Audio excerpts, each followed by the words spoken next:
A sua observação é muito aguda e é muito, muito importante. Deixa eu esclarecer, porque me permite esclarecer um ponto. Quando eu disse que os generais da ditadura eram nacionalistas, eu estou dizendo em paralelo com os bolsonaristas. Porque se nós compararmos os generais da ditadura com os bolsonaristas, olha, a diferença é impressionante. Mas você tem toda a razão.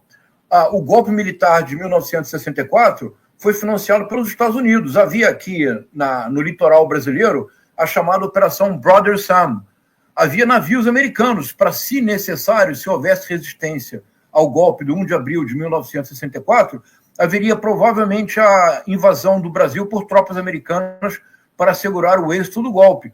O golpe entre 1961 e 1964 foi financiado, sobretudo, para desestabilizar o governo João Goulart por dois institutos, dois think tanks, o IBAD, o Instituto Brasileiro de Ação Democrática, e o IPES, o Instituto de Pesquisa e Estudos Sociais. O IPES teve como primeiro e único presidente o general Golbery Couto e Silva, que deixa o IPES para fundar o Sistema Nacional de Informações, o Serviço Nacional de Informações, o temido SNI. E o que eles fizeram durante 3 anos foi produzir vasta propaganda anticomunista para desestabilizar o governo João Goulart. Então, sua observação é muito importante, Thalita. Eram nacionalistas, mas inteiramente submissos à lógica da Guerra Fria, adotando o lado norte-americano. Muito boa sua observação. Me permite corrigir o que eu havia dito, Thalita. Obrigado. Em relação ao Múcio, vamos lá.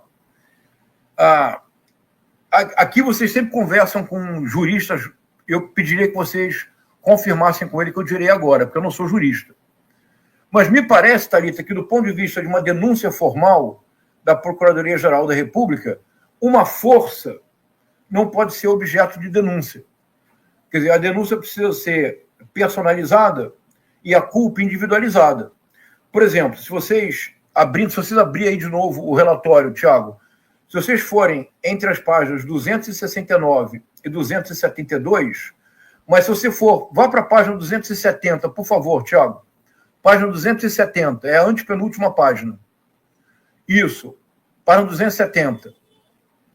Estamos nela. Olha aí, olha só. Olha o que eu estou dizendo, Thalita. Olha, vai para o Bolsonaro. Vamos ler do Bolsonaro.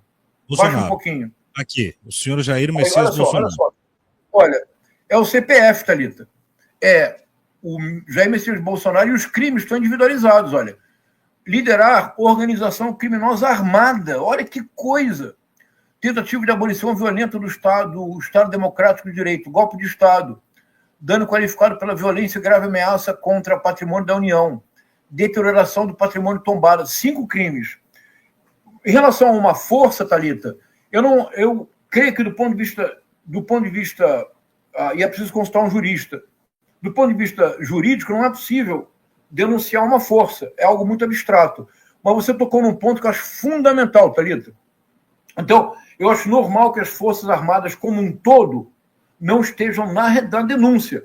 Porque o que é uma coisa importante agora? Isso eu aprendi com um juiz, que é um amigo, um autor que eu admiro muito, e que vocês já entrevistaram, que é o Rubens Casara. Quer dizer, o que constitui tecnicamente uma denúncia? O procurador, que é quem apresenta a denúncia, a um juiz, no caso ao Supremo Tribunal Federal, ele precisa apresentar um conjunto de evidências da materialidade e da autoria do crime. Mas ele não apresenta exaustivamente as provas. As provas são apresentadas e avaliadas no julgamento. Na denúncia, que já é robusta, tem 272 páginas, tem a agenda do general Augusto Heleno detalhando o golpe. Tem transcrição de áudio, transcrição de WhatsApp. É um conjunto de evidências muito sólidas da materialidade e da autoria do crime. As provas são quase 1000 páginas que a Polícia Federal, se a primeira turma do Supremo receber a denúncia, a Polícia Federal encaminha as provas. E o julgamento é a análise das provas. Então, não há, por isso, Forças Armadas aí na denúncia. Mas você tocou num ponto fundamental, Thalita.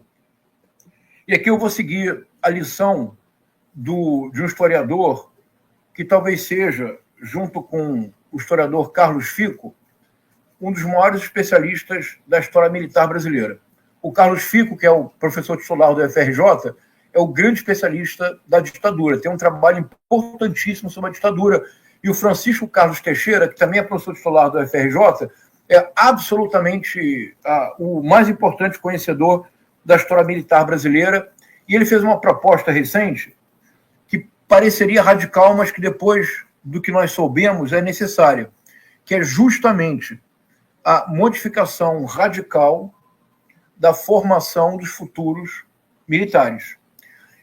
Ele comentou, ele fez uma análise muito importante, dizendo que ele conhece muito bem, porque ele deu aula na Escola Superior de Guerra, deu aula em várias instituições militares.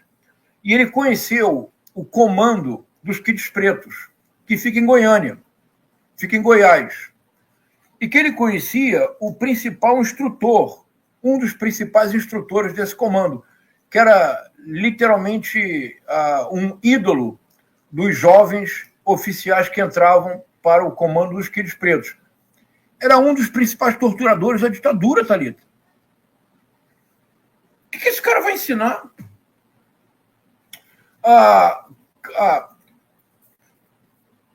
No caso do Rio Centro, houve um militar que faleceu, houve um segundo militar que sobreviveu ao atentado fracassado do centro. Ele nunca foi culpado, ele terminou a vida como instrutor de jovens oficiais. O que um militar desse pode ensinar para jovens oficiais, Thalita? Se ele tentou colocar uma bomba no Rio Centro para atribuir a culpa à esquerda. Se o então vice-presidente Hamilton Mourão dá uma entrevista para a Deutsche Welle, e quando é perguntado, porque ele havia sido comandado, ele teve o Carlos Alberto Brilhante Usta como comandante. Então, a jornalista da Deutsche Welle pergunta para ele se ele sabia o que ele tinha a dizer sobre o passado de torturador do coronel Carlos Alberto Brilhante Usta. Ele disse, não, ele sempre, eu estive sob o comando dele, e ele sempre respeitou muito os direitos humanos dos seus comandados. Percebe, Thalita? Então, existe uma mentalidade, que é a mentalidade do militarismo, que, sobretudo, é uma herança mal resolvida da ditadura militar, que, enquanto essa mentalidade não for superada, nós sempre estaremos na beira de ter oficiais como o almirante Garnier, que foi o mais enfático chefe de força favorável ao golpe, que chegou a colocar à disposição do Bolsonaro as tropas da Marinha. Se na aeronáutica e no exército nós tivéssemos alguém com a mesma mentalidade do almirante Garnier, o golpe tinha sido dado, Thalita. Veja o que eu estou dizendo. Se no comando do exército da aeronáutica nós tivéssemos tido comandantes com a mesma mentalidade do almirante Garnier, o golpe tinha sido dado. O almirante Garnier, Thiago, se recusou a passar o comando da Marinha porque ele disse que não ia bater continência para o presidente Lula. Aí é um problema, porque nesse caso, sabe o que deveria ter acontecido? Deveria ter sido dado ordem de prisão para ele, de prisão disciplinar. No Uruguai, houve um general que deu uma opinião política. O presidente mandou prender. Prisão disciplinar. Prender, vamos esclarecer. Quando eu digo que o almirante Garnier deveria ser preso, está no regimento militar. É prisão disciplinar, Thalita. Ele não pode dizer que ele não vai passar o comando porque ele não quer bater continência no presidente eleito pelo povo brasileiro. Prisão disciplinar. Uhum. Então, esse é o grande problema da democracia brasileira. O nosso nó górdio da democracia brasileira é o militarismo e é, sobretudo, a memória mal resolvida da ditadura militar. A anistia que eles pedem para o Bolsonaro, você disse algo muito importante, Thalita.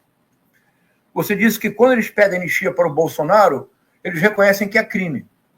Porque, claro, você só pode pedir anistia se alguém tiver sido julgado, provas avaliadas, condenados em função da prova e presos. Aí você pede anistia.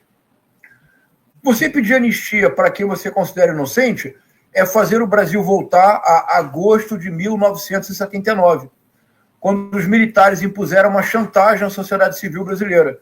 Uma lei da anistia que efetivamente anistiava pessoas que haviam sido presas, torturadas, pessoas que sobreviveram ao cárcere ou exilados políticos. Esses foram anistiados porque eles haviam sido condenados. Mas a lei da anistia de 1979 foi produzida, sobretudo, não para anistiar presos políticos, mas para blindar o passado de crimes da ditadura militar. Quando eles pedem anistia, eles não estão pensando nos presos da Papuda. Vejam, um colega de vocês, o jornalista Guga Noblar, fez uma coisa muito divertida, se é que se pode ter bom humor nessa situação. Há um dia atrás, ele foi no Congresso, vocês viram isso? Ele foi no Congresso? Foi maravilhoso, foi maravilhoso. E ele perguntou assim para os deputados bolsonaristas: o senhor deseja libertar os presos políticos da Papuda? Ele disse: claro que sim! Ele disse: diga o nome de um. Não saiu um. Diga o nome de um. Só o Crezão que já morreu. Que infelizmente faleceu, é uma lástima. Solidariedade à família dele. Thalita, ele dizia: diz o nome de um preso político que você quer libertar da Papuda.